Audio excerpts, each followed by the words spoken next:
Vamos.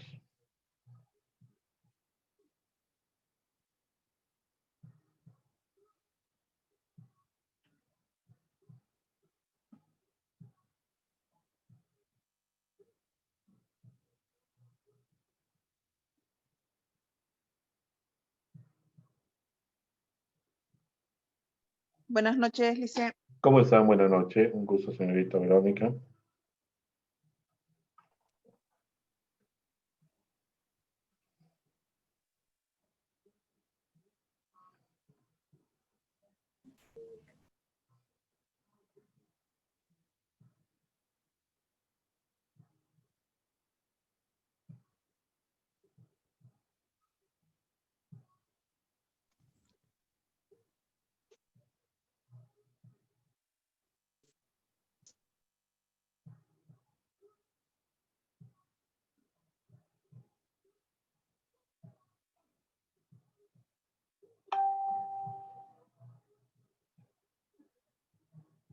Muy bien, ahora sí podemos compartir.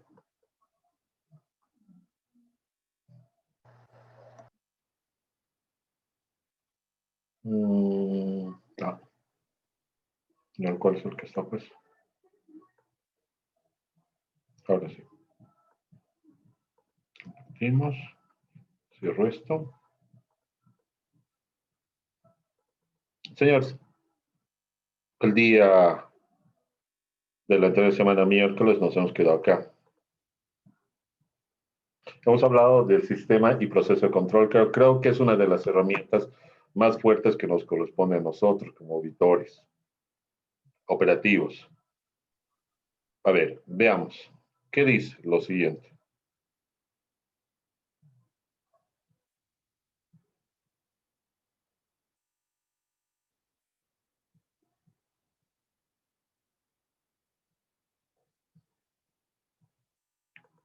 Cuando hablamos de un sistema de control,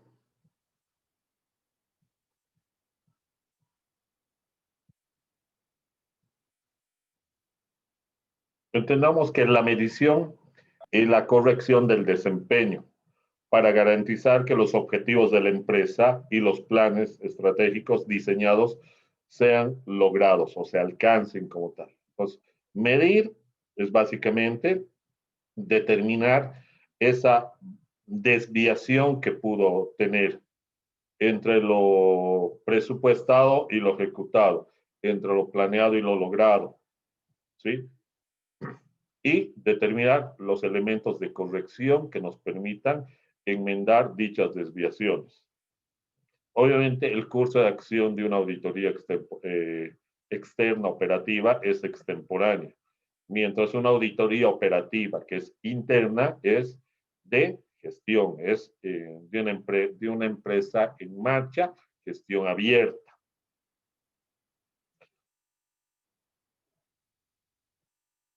Ahora, coloco acá. ¿Qué hemos dicho? El proceso de control básico es establecer estándares, es hacer un trabajo presupuestario, porque cuando haces un trabajo presupuestario, la materia de presupuesto ayuda mucho aquí, en la contabilidad administrativa ayuda mucho. Les he pasado dos libros, uno de costos y uno de conta administrativa como tal, contabilidad administrativa. Ayuda mucho porque ahí estableces los estándares a ser cumplidos. Y la etapa de auditoría es básicamente medir el desempeño contra esos estándares. Bueno, hay dos etapas, uno que es auditoría interna y otra, la misma institución mide todo el tiempo, porque si tiene un valor estándar preestablecido, tiene que estar monitoreando el cumplimiento como tal. Obviamente, no va a ser muy objetivo e imparcial al detectar algún tipo de incumplimiento en cuanto a las metas programadas, pero le permitirá a la auditoría externa detectar dichas omisiones por no revelar sus falencias. Y al fin y al cabo, en esas tres instancias, auditoría primero, la misma institución, ¿sí? Que adopte una política de reconocer sus errores en ese proceso de control, auditoría interna o auditoría externa, permite corregir las variaciones o desviaciones de los estándares y planes. Yo personalmente me quedo con el término desviación, porque es el término apropiado entre la diferencia de un valor estándar y un valor real ejecutado o histórico ejecutado. En tanto, la variación, ¿sí? Que administrativamente se lo denomina, nosotros financieramente conocemos como variación el valor estimado versus el valor real o histórico ejecutado.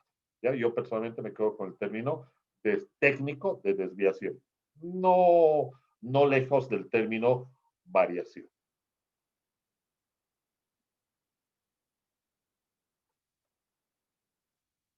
Ahora, ¿qué es lo que tengo que hacer? Tengo que establecer cuáles son los criterios de desempeño.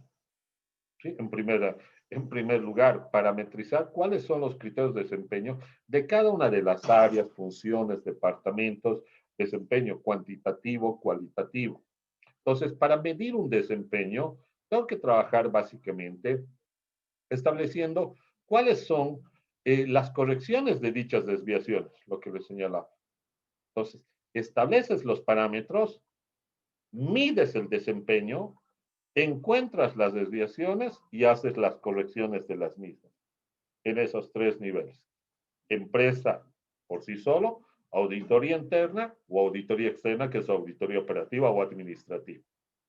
Ahora, ¿cuáles son los puntos de control clave? Por ejemplo, estándares y los puntos de referencia.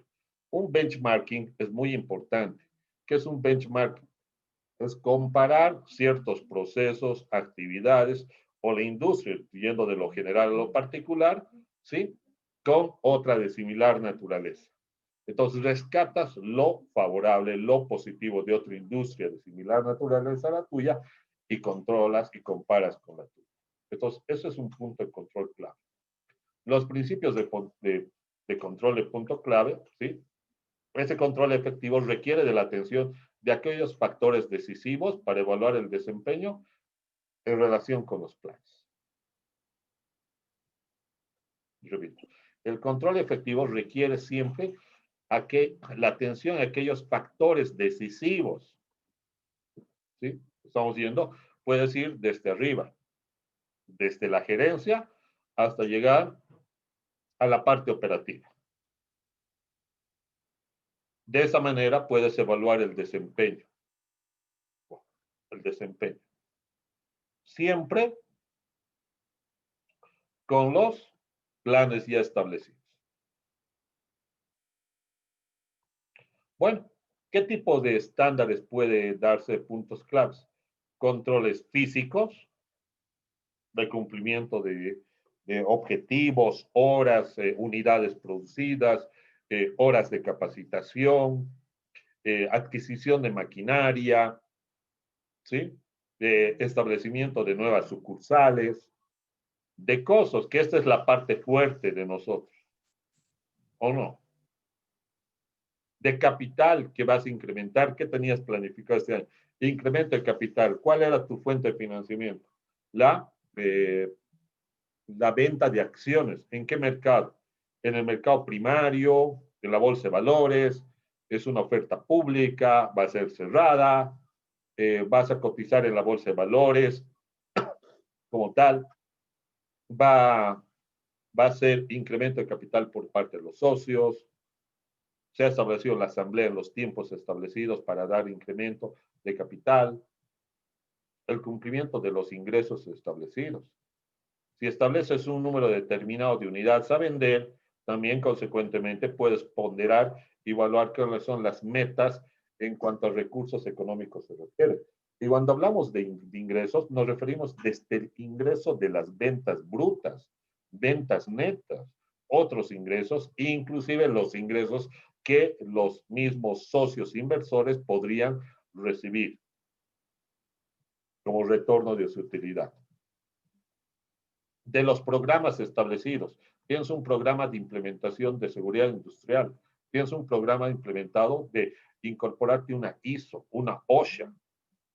Entonces, has cumplido los programas establecidos. Tienes un programa de responsabilidad social empresarial, vale decir que tienes que coadyuvar con el bienestar de tu entorno social, la sociedad como tal, porque hemos dicho, dentro de esos planes al principio de organización, ¿qué es lo que espera la sociedad de nosotros?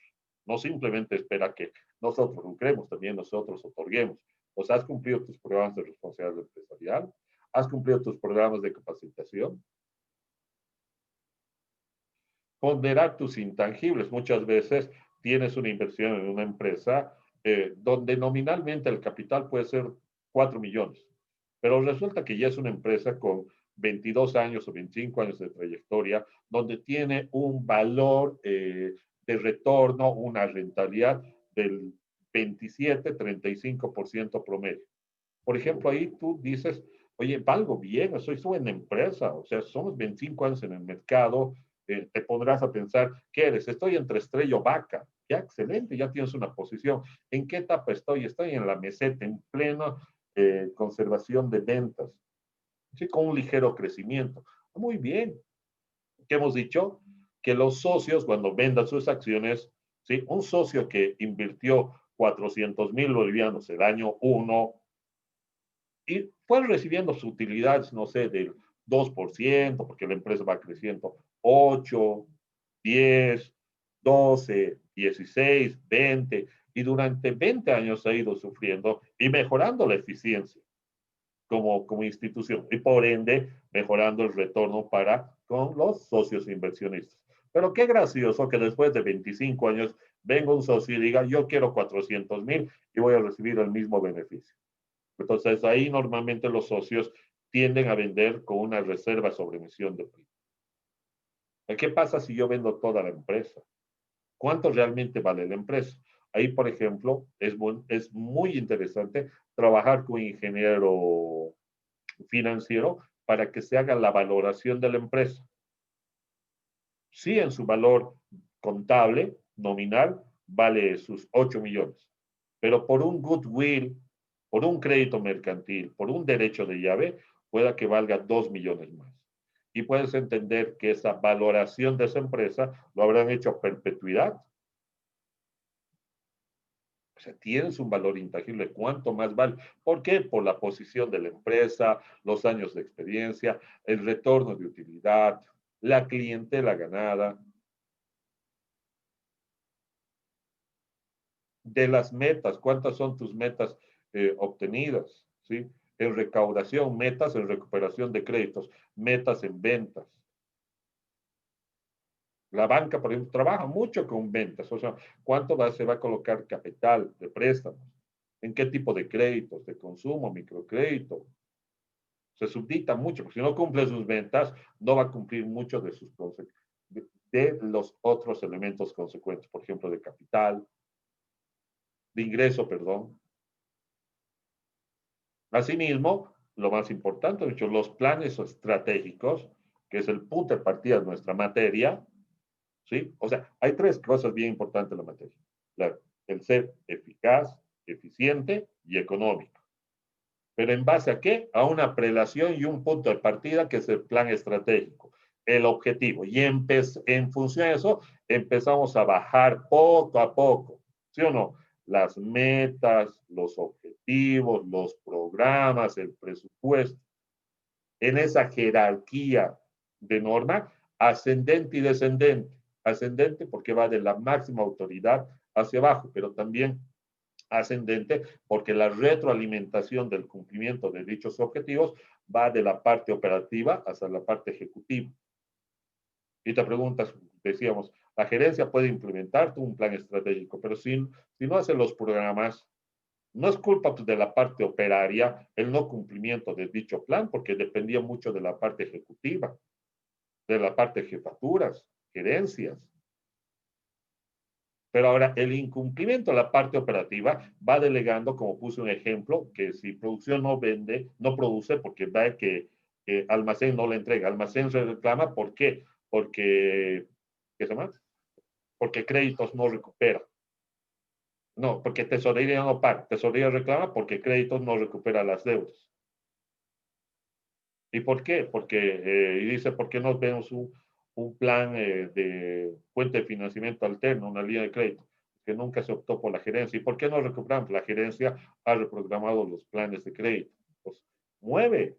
Cada decisión optada por la parte ejecutiva puede tener una consecuencia. Entonces, uno de los tipos estándares es ver cuáles son tus plan estratégico o planes como puntos para el control estratégico. Así como hay plan, tiene que haber un control estratégico. Probablemente ustedes me dirán, el 8 debería ser el 1. Sí, sí, podría ser que el 8 debería ser el 1. Y a partir de aquí, estos suenan un cacho más operativos, ¿sí? De cumplimiento, pero no es muy, eh, eh, podríamos decir, no son pocos viables su cumplimiento de establecimiento de estándar para nuestros procesos de control. Bueno, en este control estratégico, justamente este punto, fíjense, dice, es el monitoreo sistemático en puntos de control estratégico para modificar la estrategia, o sea, ver si realmente está en condiciones de que nuestro plan estratégico están cumpliéndose a cabalidad lo deseado. Entonces, la evaluación te permite ver en primera instancia si realmente el monitoreo de ese control estratégico a este plan amerita modificar o no modificar la estrategia. Amerita continuar o no continuar con la estrategia. Con base a esta evaluación. Entonces, un elemento fundamental es el control estratégico. Ahora, siempre hemos dicho el benchmarking, el control de comparables. ¿Sí? Con lo ideal, lo correcto, el prototipo justo. ¿Sí? El enfoque para establecer metas, ¿sí? Y medidas de productividad en base a las mejores prácticas del industria. Entonces, ¿qué hace? Benchmarking son enfoque para establecer metas y medidas de productividad ideal, correctas, con base a las mejores prácticas de la industria. Yo, por ejemplo, en una industria que está en nuestro medio, tenía sus pérdidas, me acuerdo, sus pérdidas normales, era 18%. Yo entiendo que hace 12 años, cuando se constituyó la empresa, tener una pérdida normal del 18% era válido. ¿Por qué? Porque era una empresa en crecimiento, recién estaban aprendiendo a manejar la maquinaria, entonces la tarreaban más, no eran tan eficientes, si quieren, ni eficaces, ¿sí? Ni mucho menos económicos. ¿Por qué? Como toda industria, persona, eh, como dicen técnicamente, la tarea. O sea, en términos más sencillos, no es técnicamente, en términos más sencillos, la tarea. Pero en la medida que van pasando los años, tienes que buscar las mejores prácticas del sector de la industria y adoptarlas como propias. No, pues después de 12 años puedes seguir diciendo, no, la pérdida normal es 18%, adoptarlo como un propio. Tienes que ir reduciendo 18, 16, 8, 7, ya no menos. ¿Por qué? Porque también tienes que ver cuál es el promedio del sector de la industria de pérdidas normales en el manejo de vidrio, en este sector, que es el caso que estoy hablando. Y yo recuerdo, solo buscando en tesis de Latinoamérica, Europa, inclusive las asiáticas, ¿no? Yo no sé japonés, por ejemplo, pero en el Google Traductor buscaba las pérdidas normales en industria, en tesis. Entonces se encontraba en tesis japonesas dicho dato. Y con el Google Traductor traducía y encontraba una información muy interesante. Obviamente el tema del japonés es cero tolerancia al errores. Uf, su nivel si quieren, de parámetros de eficiencia es muy alto. Muy difícil comparar nuestra industria sudamericana con una industria asiática en este aspecto. Pero te permite. ¿Y qué te permite tener un benchmarking? ¿Sí? Te permite implementar las mejores prácticas de la industria. Te he dicho, rescatar lo mejor, lo positivo, implementarlo. Analizar estos datos, te permite analizar los datos de implementación, si es viable o no es viable. Recolectar los datos que sea necesario. ¿Sí? Ejecutar una adecuada planeación y un monitoreo. Entonces, hay una simbiosis, no tiene un orden en relación ni jerarquía, siempre están alrededor, monitorear lo que has implementado, planificar en función a las mejores prácticas, recolectar estos datos y analizar, monitorear estos datos.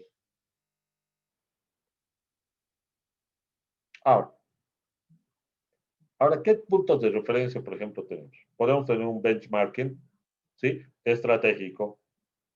¿Qué quiere buscar un benchmarking estratégico. Comparar varias estrategias, ¿sí? Identifica cuáles son los elementos claves para el éxito. ¿Los que buscas? Elementos clave para el éxito.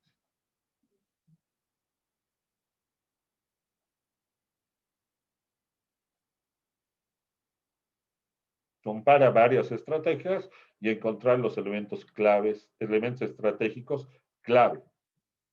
Ahora, en la parte operativa, el benchmarking operativo, compara, miren, aquí ya es costos relativos de diferenciación de productos. Un claro ejemplo sería, por ejemplo, tú produces una bebida gaseada, de gaseosa, de 3 litros, y tu costo es 22 bolivianos. Está fregado, porque ninguna bebida de gaseosa, ¿sí? Ni de primera línea, llamémosle Coca-Cola, Pepsi, cumple dichas condiciones de costos relativos. Ahora dirás, mi producto va a tener característica particular, pero tiene que tener un motivo fundado. Caso contrario, tienes que reformular tus costos. El benchmarking administrativo o de gestión, ¿sí? Se enfoca a las funciones de apoyo, ¿sí? Obviamente, la etapa comercial, administrativa, financiera, ¿sí? Aquí está. Entonces, son funciones de apoyo en cuanto a la planeación de mercados, sistemas de información, logística de distribución, recursos humanos o similares. Cuando me refiero a, que a este tema operativo, por si acaso, nos referimos a los costos. El estratégico es la línea general, la principal. El operacional es en cuanto a la venta y costo de venta. Y en cuanto al administrativo, entiéndase a todos aquellos gastos de administración. ¿Sí? Muchas veces nosotros como financieros, no, el operativo incluye el administrativo, el de comercialización y el financiero. Aquí el operativo refiérase a los costos de producción. Y aquí el administrativo sí podríamos entender que es el operativo, porque planeación de mercados es la parte comercial, sistemas de información es la parte administrativa, logística, esa es la parte comercial, recursos humanos, la parte administrativa, el concepto de intereses. Señores, el control como sistema de realimentación, retroalimentación, como tal. A ver, veamos. ¿Cuál sería el objetivo principal? Tener un desempeño deseado, el ideal. Pues tú dices, tengo el desempeño deseado y comparo con el real, el desempeño real. Y hago una medición de dicho desempeño. Podrá ser positivo, negativo. Y comparo con el desempeño real de las normas. ¿Sí? De los estándares. ¿Sí? Identifico dichas desviaciones, busco el análisis de las causas del por qué no se ha cumplido, de las desviaciones, hago un programa de acción correctiva e instrumentalizo dichas correcciones para que luego nuevamente el desempeño deseado sea cumplido en el marco establecido.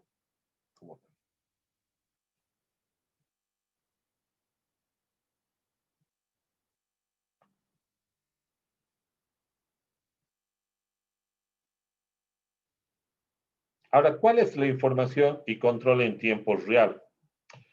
La información de lo que ocurre mientras está ocurriendo, ¿sí? En términos en línea podríamos hablar. Obviamente en tiempo real, vuelvo a repetir, solo lo hace la parte administrativa, la propia institución. ¿Sí? Por ejemplo, nosotros hay programas, ¿sí? En el cual te permite a vos ver tu reposición de datos y estar comparando qué es lo que se ha sucedido entre la semana. ¿Sí? ¿Cuánto se ha cumplido? ¿Qué porcentaje de programas que te permite estar monitoreando, si quieren, cada uno de las actividades deseadas. El día, el tiempo ejecutado, ¿sí? El porcentaje de avance, el tiempo, la edad, el rango de edad, aquí está evaluándose, o sea, una etapa comercial. Entonces, tienes programas los cuales te permiten, ¿sí? Ejecutar.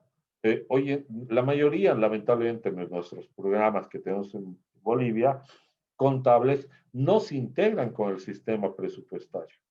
Lo ideal es que estén integrados, o sea, que tú puedas cargar el tema contable presupuestario para que cuando ejecutes el real ya te dé un reporte inmediato en línea, que ya te dé alertas de incumplimiento, que obviamente ese es un ideal, ¿no?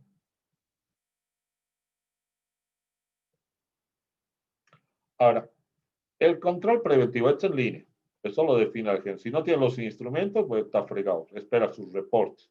Ese es semi en línea, ¿no? Ahora, un control preventivo o anticipado.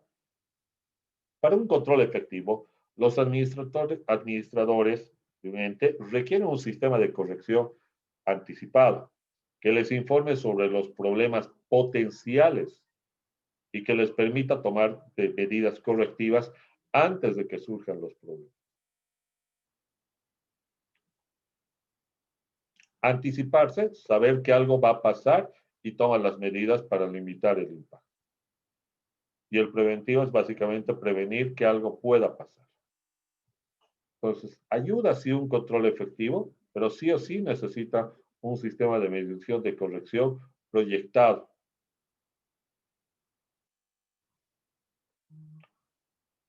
Ahora, cuando hablamos del estado de resultados, creo que al fin y al cabo es una de las conclusiones. Hemos dicho, lo financiero sí es importante, pero en esta etapa de auditoría administrativa es un elemento más. No el menos importante, pero tampoco el más importante. Es un componente de cuatro partes básicas. ¿Sí? Este estado de resultados muestra todos los ingresos y gastos de un periodo determinado, un ejercicio, un año. Así que básicamente es un resumen de los resultados de la operación del negocio. Ayuda. Obviamente, si tú no tienes un parámetro de comparación, de control, de determinación de tus desviaciones, lamentablemente solo se vuelve una información.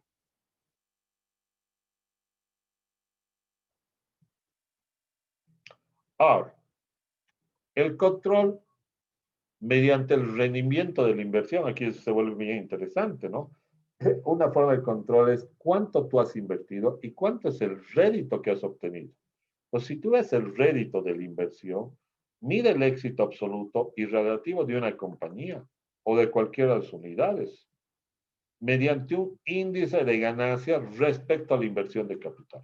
Entonces, tienes que tener un parámetro. El sector de la industria de la construcción, por ejemplo, sí o sí tiene que ofertarte un rendimiento de un 30% de lo invertido. Porque ese es el promedio que corresponde al sector de la construcción. Ese es un retorno que se debe esperar. Y si ganas menos un 18, un 10, no estás dentro del promedio. No ha sido lo suficientemente aceptado. Entonces, tu éxito puede estar en tela de juicio. Porque el índice del sector de la industria es 30%. De alimentos, si mal no me equivoco, es el 18%.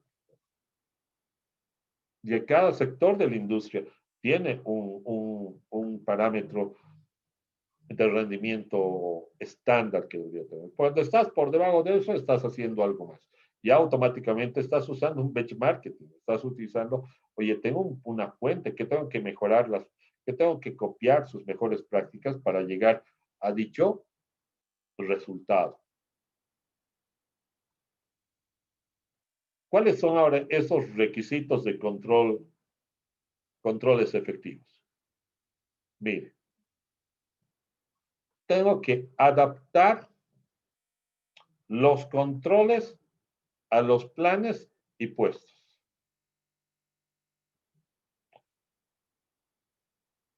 Adaptar los controles a los planes que tiene como institución y los puestos en esa jerarquía. Cada nivel, ¿sí? Cada puesto tiene un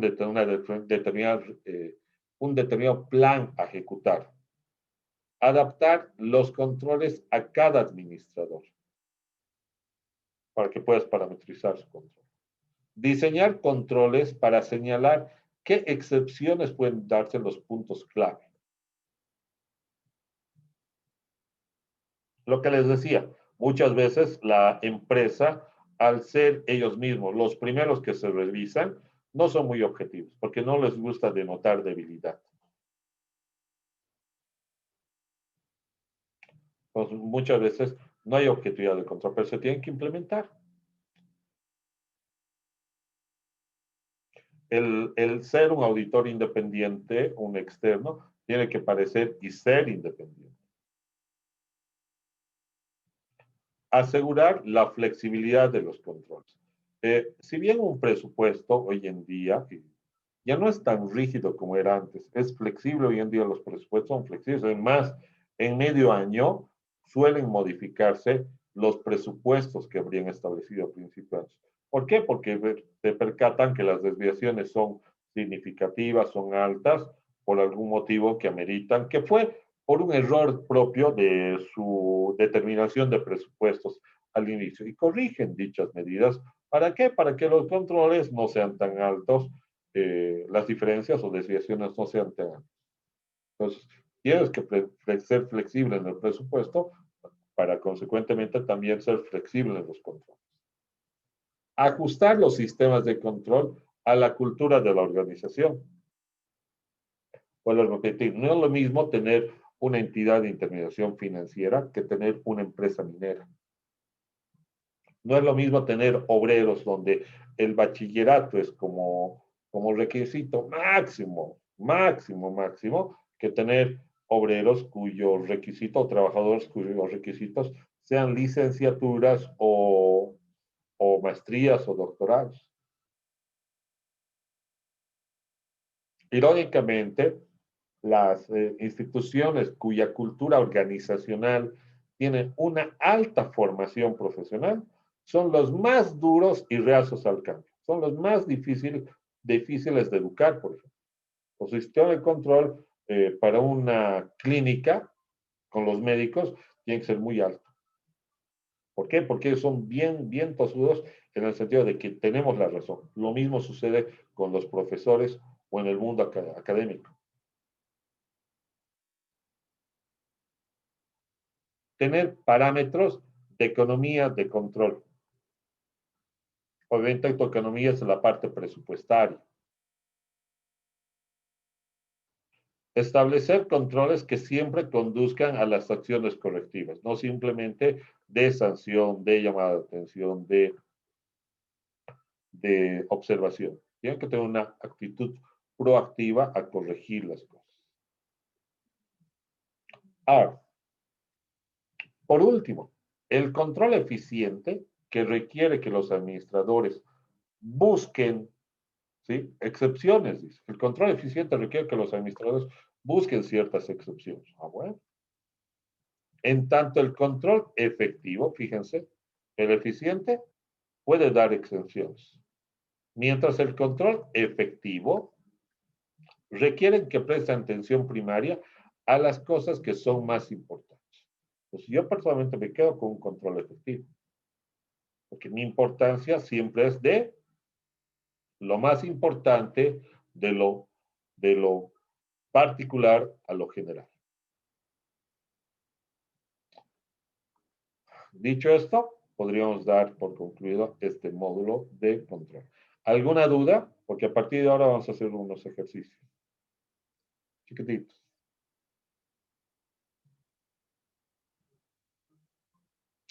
¿Inquietudes, señores?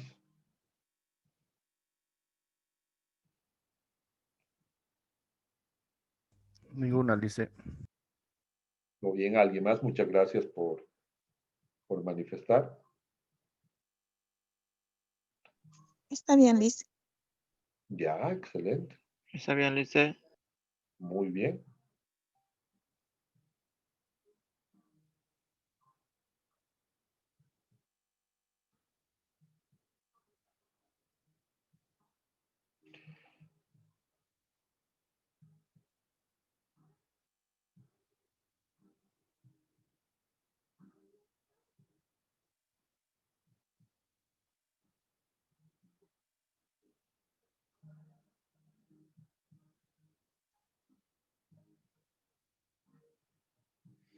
A ver, esto ya tienen ustedes en el Moodle. ¿Les he pasado al grupo de WhatsApp esto? No todavía. No, Señor. listo. Creo que no, Lice. No. Ya, lo voy a pasar también al WhatsApp, obviamente, porque algunos tienen acceso más rápido que en el propio Moodle. ¿Ya? Pero ya en el Moodle está y en el WhatsApp más se los facilito. A ver, cierro esto. Guardar, no hay problema. Aceptar.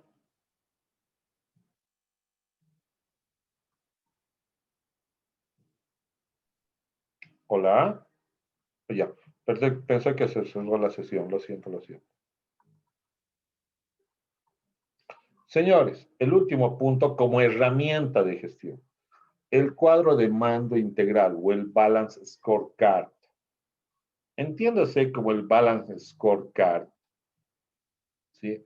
Aquella herramienta, ¿sí?, administrativa que nos permite a nosotros ayudar a asegurar el alineamiento de los objetivos estratégicos de una compañía con sus actividades operacionales. Fíjense, entonces es una herramienta que ayuda a alinear a tus objetivos estratégicos. Aquí yo tengo ejemplo. Si la empresa, ¿sí? Si para la